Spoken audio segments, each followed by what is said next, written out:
Welcome back to Twisted Tales of Murder. The Cecil Hotel, a historic landmark in downtown Los Angeles, is infamous for its dark and troubled past, marked by mysterious deaths, tragic events, and tales of violence that have captured public fascination for decades. Located at 640 South Main Street, the hotel opened in 1924 with grand aspirations, aiming to accommodate the growing wave of travelers and tourists to Los Angeles. However, over the years, its reputation took a dark turn as it became a frequent site for distressing incidences, earning it a reputation as one of the most haunted and notorious places in the city. In recent years, the Cecil Hotel has continued to be a focal point of controversy, partly due to its proximity to Skid Row, an area known for its high population of unhoused people. Today, the hotel serves a new purpose. In 2014, the Cecil Hotel was bought by a New York hotel company, hoping for the hotel to be part affordable housing and part luxury hotel. But as of recently, the hotel is back on the market. So, in case you want to purchase a haunted hotel, it's up for sale. This transformation has sparked debate over issues of safety, homelessness, and the preservation of a historical site. The Cecil story is filled with tragedy and transformation, reflecting the complex social and economic challenges the city of Los Angeles faces, as well as the ongoing fascination with its mysterious history, with mysterious deaths and even serial killers. Today, we're going to dive into the chilling history of the Cecil Hotel, exploring the many deaths that have occurred within these walls and the killers who once lived there or used it as a hunting ground. From tragic accidents to unsettling murders, the stories surrounding this hotel are as disturbing as they are captivating, shedding light on the hotel's dark legacy and the mysteries that still haunt its corridors. But before we dive into part one of the Cecil Hotel, make sure to subscribe so you don't miss the upcoming episodes, where we will continue to uncover more of the chilling details and deaths of this haunted and infamous hotel. Before we dive into the Cecil Hotel's first recorded murder, let's look at some of the background of this once grand establishment. The Cecil Hotel, located at 640 South Main Street in downtown Los Angeles, California, opened its doors in 1924. Envisioned as a grand establishment for business travelers and tourists flocking to the growing, vibrant Los Angeles, California. It was developed by hotelier William Banks Hanner, who invested around $1 million, which was a huge sum of money at that time, into the hotel's construction and design. The Cecil boasted an opulent marble lobby, stained glass windows, potted palms, and an impressive marble staircase, embodying the luxury of 1920s architecture. However, the Great Depression hit soon after, and downtown Los Angeles began to decline. In the 1930s, the hotel's clientele shifted as the area struggled with rising poverty and homelessness, partly due to the proximity in what would later be called Skid Row. As the decade went on, the Cecil became a budget hotel and gained a reputation of being a magnet for crime and tragedy. Throughout its history, the Cecil Hotel became infamous for a series of tragic suicides, bizarre accidents, and unsettling acts of violence. Over time, the hotel even drew in notorious serial killers, including Richard Ramirez, the Night Stalker, and Australian murderer Jack Underwenger, who reportedly used the hotel as a base while committing heinous crimes against women. This dark legacy of death and violence earned the Cecil the ominous nickname Hotel Death. The Cecil Hotel's dark history began early, marked by its first recorded death on January 22, 1927, just a few years after it opened its doors. Percy Cook, A 52-year-old guest tragically took his own life in his room. Cook wrote in a note addressed to the press. He revealed the deepest of his desires, stating that he had spent $40,000 in a frugal attempt to buy happiness over the past 6 months. This heartbreaking incident set a chilling precedent for the hotel, foreshadowing a series of tragedies that would further entwine the Cecil with tales of despair and mystery, ultimately cementing its reputation as one of Los Angeles's most haunted locations. Percy Cook, once a well-to-do real estate developer from Providence, Rhode Island, was staying at the Cecil Hotel after separating from his wife and son. Cook became increasingly despondent, eventually concluding that suicide was the only way out of his internal turmoil. His tragic decision marks a sobering beginning to the hotel's legacy. In what he expected to be his final farewell, Cook expressed his despair in a note. "Money cannot buy happiness. I have tried to, and I can't find it. It cannot be done. I have lost my wife, my son, and my home, and I'm doing the only thing left for me to do." At the time, Cook's son was a student at Harvard. This heartbreaking message underscores the profound emotional struggle that can accompany wealth and success, adding another layer of tragedy to the hotel's dark legacy. There were many more suicides or suspected suicides that would follow Cook's death. The next tragic figure to haunt the halls of the Cecil Hotel was W.K. Norton. His lifeless body was discovered in his room on the night of November 17, 1931. Norton had been missing from his Manhattan Beach home for almost a week.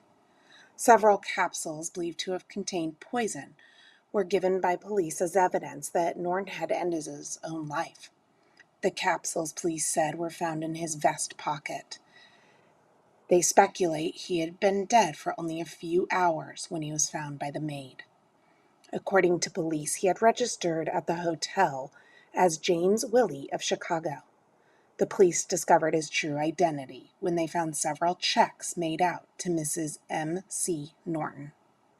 Although the police ruled Norton's death to be a suicide due to lack of evidence otherwise, however, the coroner did not determine if he was a habitual user or had chosen to commit suicide.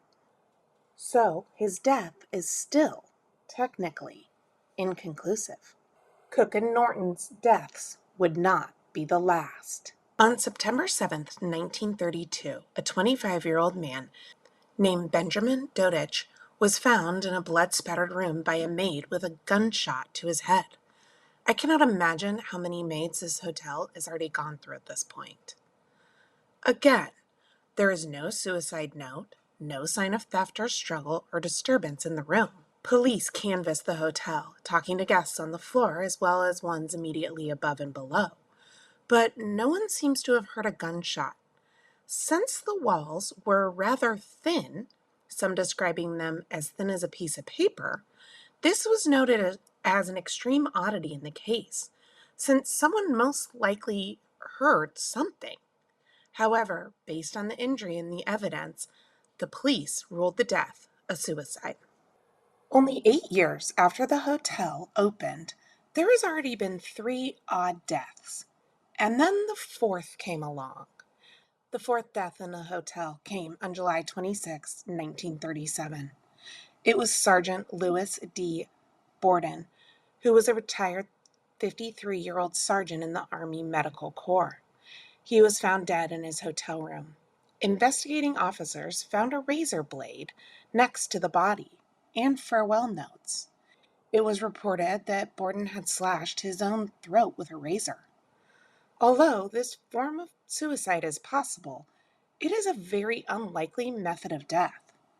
While in the United States, the suicide rate among men are 4 times higher than that of women, poisoning oneself is uncommon, but slitting one's throat is an extremely rare way for one to kill themselves.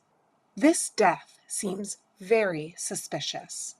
Yet, once again, it was ruled a suicide. A series of unsettling incidences, all tied to the Cecil Hotel, occurred. One elderly resident attempted suicide in a nearby Westlake Park but survived, nearly escaping death. Shortly after, another elderly female tenant was found drowned in the ocean under mysterious circumstances. The hotel's troubling atmosphere deepened when tenant Dorothy January, who had placed an advertisement seeking a child care position, reported an encounter with a man who responded to her ad. He assaulted her in her room, choking her and stealing $40 from her purse. These incidences added to the dark lore surrounding the Cecil, where the line between safety and danger seemed to blur for its residents, foreshadowing the disturbing legacy that the hotel would continue to bear. The Cecil Hotel would now claim its fifth life. On March 14, 1937, Grace E. Magro fell, jumped, or was pushed from the ninth-story window at the Cecil Hotel. She was only 26 at the time of her death. But instead of hitting the sidewalk below, her fall was broken by telephone wires which were wrapped around her body.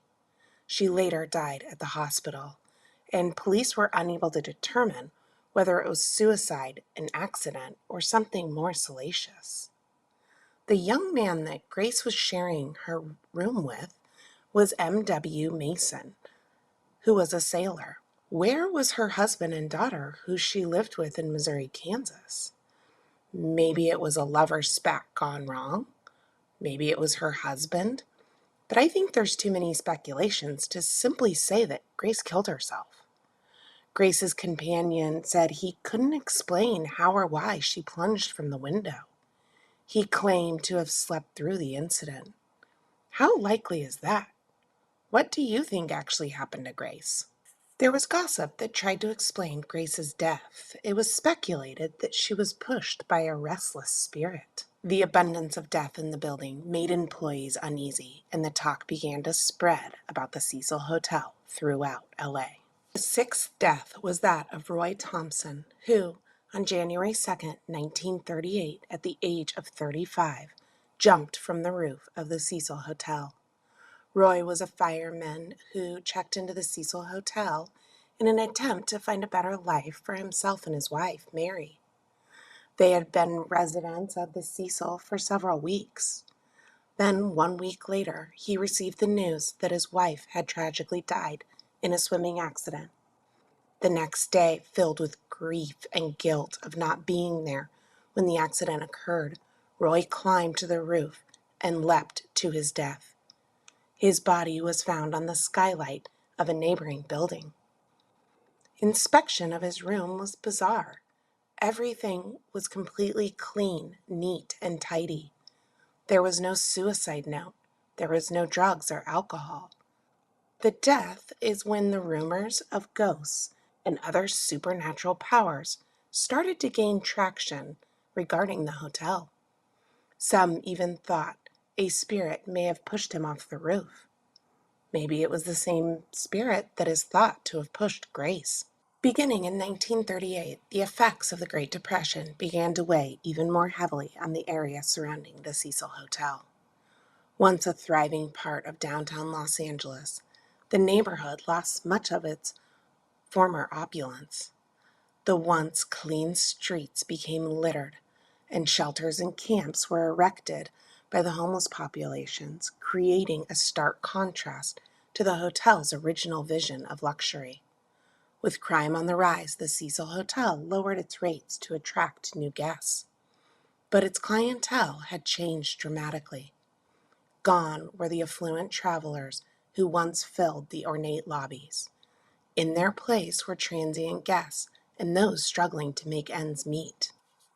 The seventh death was on May 5, 1939. Irwin C. Neblett, at the age of 39, who was a sailor for the U.S. Navy, ended his life. It was speculated that he did so by swallowing cyanide poisoning pills. The pill capsules could not definitively be identified. Irwin was found unconscious on the floor of the hotel room by a maid, who called the police. He died shortly after the police arrived. Then, in 1940, a cafe manager, who was a longtime resident at the Cecil, was killed in a nearby bar called a Waldorf Cellar after getting into a gunfight with a bartender. The bartender who killed him, ironically, was his childhood best friend. Then, about 7 months after Irwin's death, the 8th official death in the Cecil Hotel would claim teacher Dorothy Seeger, who stayed at the hotel. They stated that she ingested poisoning on January 10, 1940. According to the newspaper at the time, she left the hotel in near death. Beforehand, Dorothy had sent letters to her relatives indicating she was going to kill herself. Dorothy died at the General Hospital on January 12th. Then, nearly 4 years passed without an issue or a death at Hotel Cecil before another body would be found. It happened in September of 1944. This case is one of the most upsetting thus far, and it will be where we pick up next Tuesday with the Hotel Cecil Untangling the Sinister History, Part 2, Bodies, Serial Killers, and Ghosts. If you have not yet subscribed, please do so today, and stay tuned for next week and many more twisted tales of murder. Till next time, stay safe.